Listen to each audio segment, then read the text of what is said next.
नमस्कार दोस्तों, मैं यशपाल मीना आप सभी का स्वागत करता हूं अनिल सर के ज़बरदस्त चैनल के ऊपर। और आज क्या डेट है सर? आज है 9 जून 2022 का दिन है।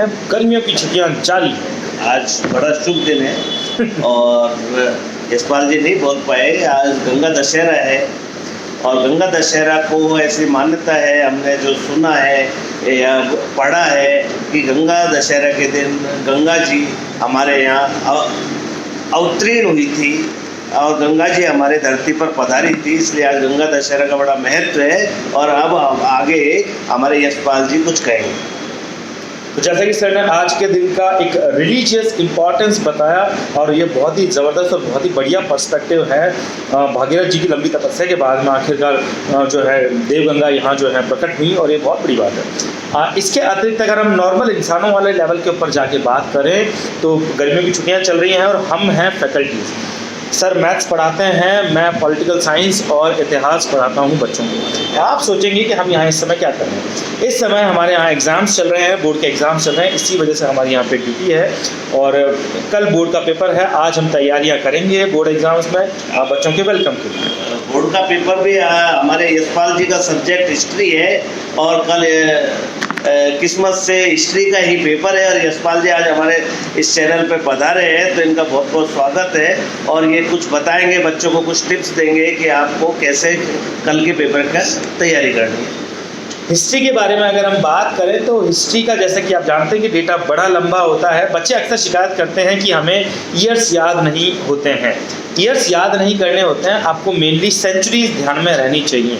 अगर आप ईयर अवॉइड करके सेंचुरी भी लिख देंगे तो उसमें भी कोई दिक्कत वाली बात नहीं है। इंडस्ट्रियल रेवोल्यूशन कब आया था? अगर आप मिड 18th सेंचुरी स्टार्टिंग बोल देंगे बजाय इसके कि 1750s के बाद में इंडस्ट्रियल रेवोल्यूशन स्ट्राइक होता है ब्रिटेन में, तो भी कोई दिक्कत नहीं है, नंबर आपको तब भी पूरे मिलेंगे। तो आपको ईयर्स के साथ में बहुत ज़्यादा स्टिक नहीं होना है। हिस्ट्री रटने का सब्जेक्ट है ऐसा बहुत सारे लोगों को लगता है, मगर ऐसा नहीं है। ये सिर्फ कहानियाँ हैं और आपको इसे कहानी की तरह ही पढ़ना है। बशर्ते कि आपने 1 से 2 रीडिंग अगर टाइम पर की हुई है तो ये आपके रिवीजन का समय है। नोट्स किस तरह से बनाएं कि नोट्स आप कीवर्ड्स के ऊपर बेस्ड होकर बनाएं।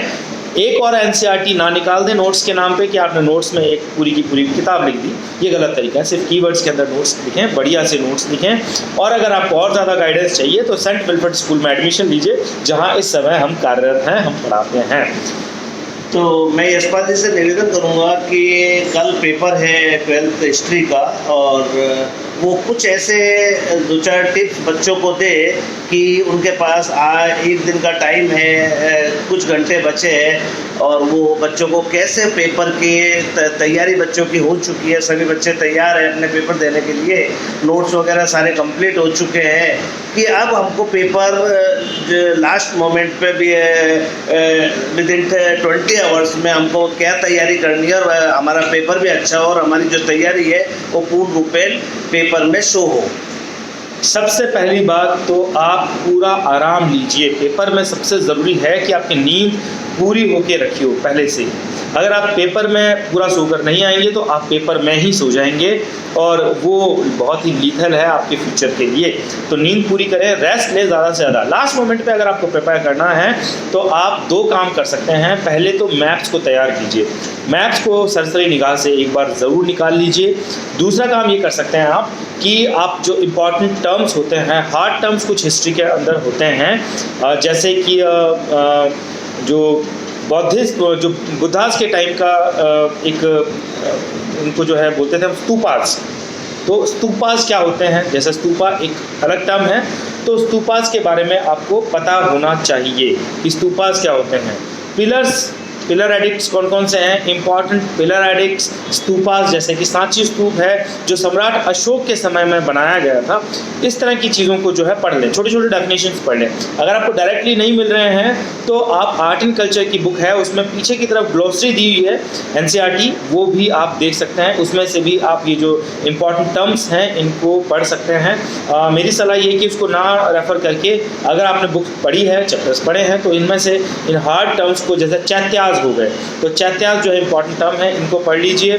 बॉक्सेस के अंदर काफ़ी सारी इंपॉर्टेंट इन्फॉर्मेशन होती है, उनको पढ़ लीजिए लास्ट मोमेंट पे। इतना रिवीजन काफ़ी है, अगर आपने इतना कर रखा है this is more than enough for you. इसके आगे आपको जाने की ज़रूरत नहीं है। मैथ्स कर लीजिए, इंपॉर्टेंट हार्ड टर्म्स को कर लीजिए और रेस्ट लीजिए जितना ले सकते हैं। चलिए, thank you very much and best of luck all the students of 12th students जो कल हिस्ट्री का पेपर दे रहे हैं, और गॉड ब्लेस यू। शुभकामनाएं आपको। Thank you very much. Thank you.